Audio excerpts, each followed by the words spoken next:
Hello friends, welcome to study with Kashi. Friends, आज की video में हम क्लास 12 केमिस्ट्री के चैप्टर नंबर 3 रासायनिक बलगति के मोस्ट इम्पॉर्टेंट टॉपिक अभिक्रिया का वेग व इसको प्रभावित करने वाले कारक को देखने वाले हैं।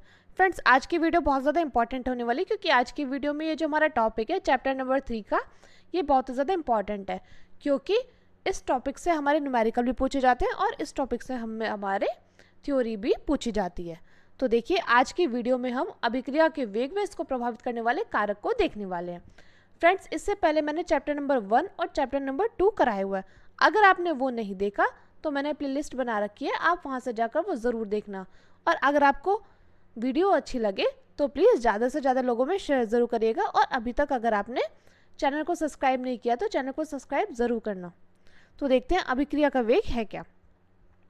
तो देखिए, अभिक्रिया का वेग एकांक समय, देखिए एकांक बोल दीजिए या बोल दीजिए इकाई, दोनों एक ही है।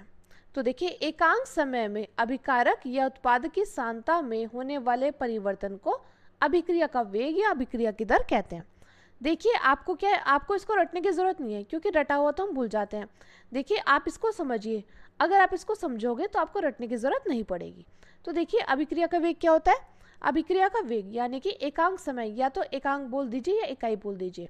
तो एकांक समय में अभिकारक या उत्पाद की सांद्रता में होने वाले परिवर्तन को अभिक्रिया का वेग या अभिक्रिया की दर कहते हैं। मैं उम्मीद करती हूँ आपको इतना अच्छे से समझ में आ गया होगा।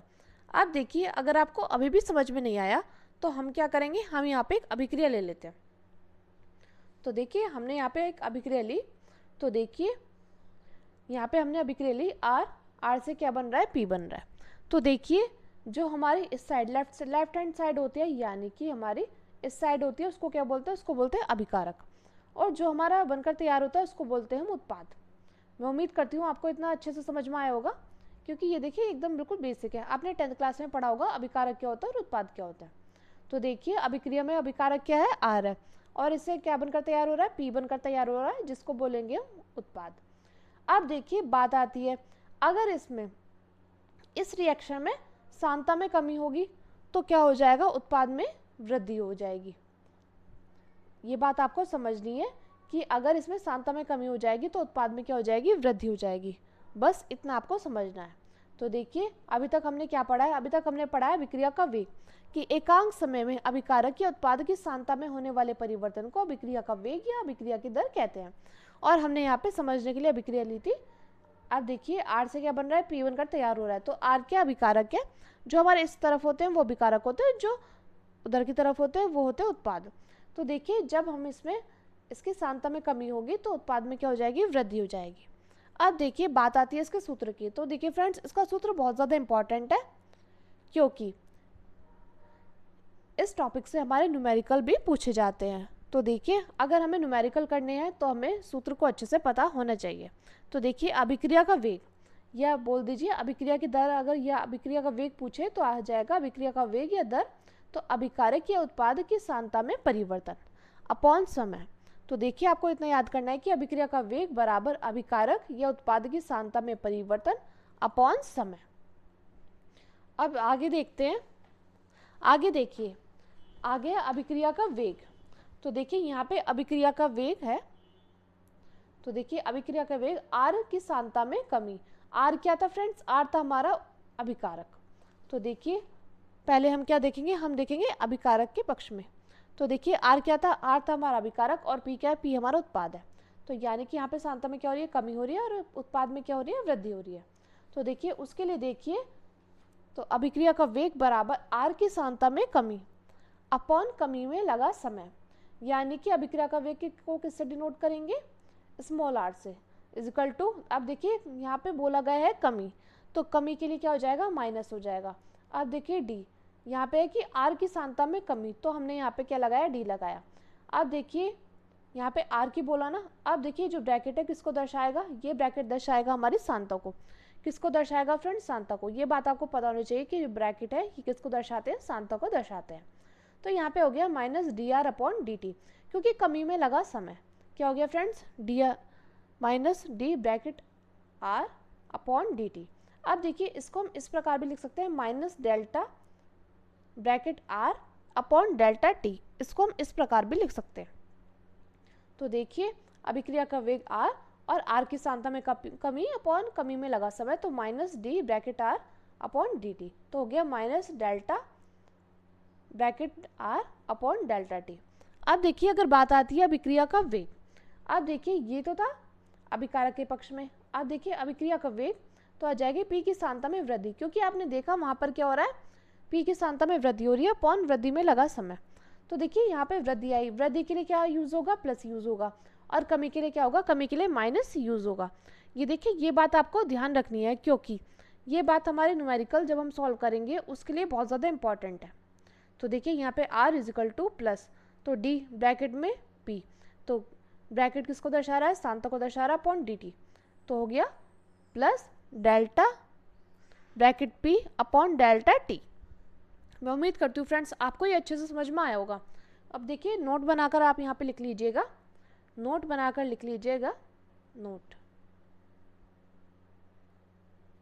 कि अगर माइनस है तो किसके लिए है, कमी के लिए, और प्लस यूज हो रहा है तो किसके लिए हो रहा है, वृद्धि के लिए। ये बात आपको ध्यान रखनी है। अब देखिए फ्रेंड्स बात आती है इसके मात्रक की, किसके मात्रक की, अभिक्रिया के वेग या दर के मात्रक की। तो देखिए फ्रेंड्स ये बहुत ज़्यादा इंपॉर्टेंट है इसका मात्रक, क्योंकि एक नंबर में और एमसीक्यू क्वेश्चन में हमसे डायरेक्टली पूछ लिया जाता है कि अभिक्रिया के वेग का मात्रक बताइए। तो देखिए हम जानते हैं, हम इसका जो मात्रक निकालेंगे वो हम निकालने की कोशिश करेंगे सूत्र से। तो देखिए ये देखिए हमारा सूत्र क्या था, हमारा सूत्र अभिक्रिया के वेग का कि अभिक्रिया के उत्पाद की सांद्रता में परिवर्तन और अपॉन समय। तो हम जानते हैं सांद्रता का मात्रक क्या होता है, मोल प्रति लीटर। ये बात हम जानते हैं कि सांद्रता का मात्रक क्या होता है, मोल प्रति लीटर, और हम जानते हैं कि समय का मात्रक क्या होता है, सेकंड। ये बात आपको पता होनी चाहिए। तो देखिए आपको इसको रटने की जरूरत नहीं है, क्योंकि अगर आपको उसका सूत्र पता है तो आप क्या करेंगे, आप इसका मात्रक अच्छे से निकाल सकते हैं कि अभिक्रिया का वेग बराबर अभिक्रिया या उत्पाद की सांद्रता में परिवर्तन।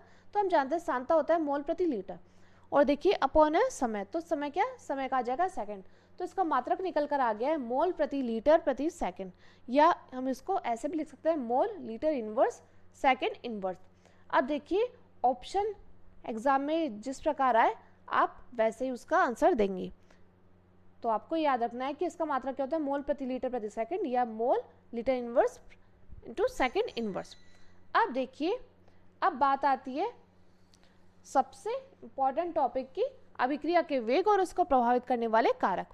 तो देखिए ये टॉपिक भी बहुत ज़्यादा इंपॉर्टेंट है, तो अभिक्रिया का वेग और अभिक्रिया के वेग को प्रभावित करने वाले कारक। तो देखिए यहाँ पर देखते हैं, पहला है ताप।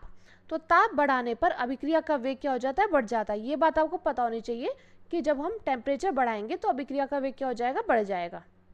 अब देखिए बात आती है सांद्रता की। तो सांद्रता बढ़ाने पर अभिक्रिया का वेग क्या हो जाता है, बढ़ जाता है।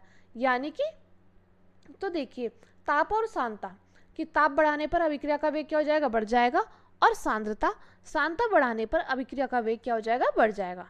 अब देखिए बात आती है उत्प्रेरक की। तो उत्प्रेरक की उपस्थिति में अभिक्रिया का वेग बढ़ जाता है। अगला देखिए, अगला है क्षेत्रफल।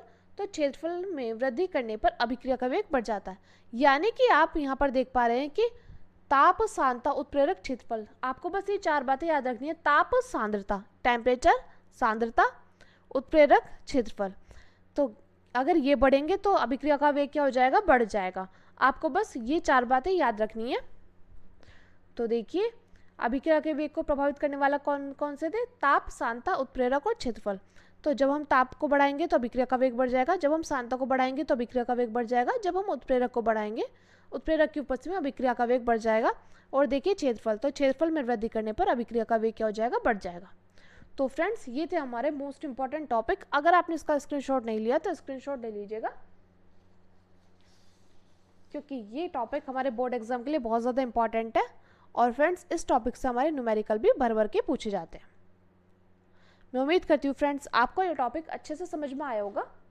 अगर आपको अभी भी कोई डाउट है तो आप कमेंट करके ज़रूर बताना, हम आपको और अच्छे से समझाने की कोशिश करेंगे।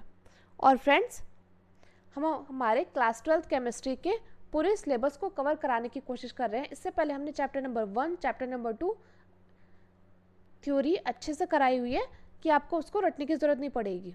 तो आज की वीडियो से हमने चैप्टर नंबर 3 को स्टार्ट किया है। अगर आपने इससे पहले वाली वीडियोस नहीं देखी तो आपको प्लेलिस्ट में वो वीडियोस मिल जाएगी, वो वहाँ से जाकर ज़रूर देखना। तो चलिए फ्रेंड्स, आज की वीडियो में बस इतना ही। मिलते हैं नेक्स्ट वीडियो में। Thank you, thanks for watching.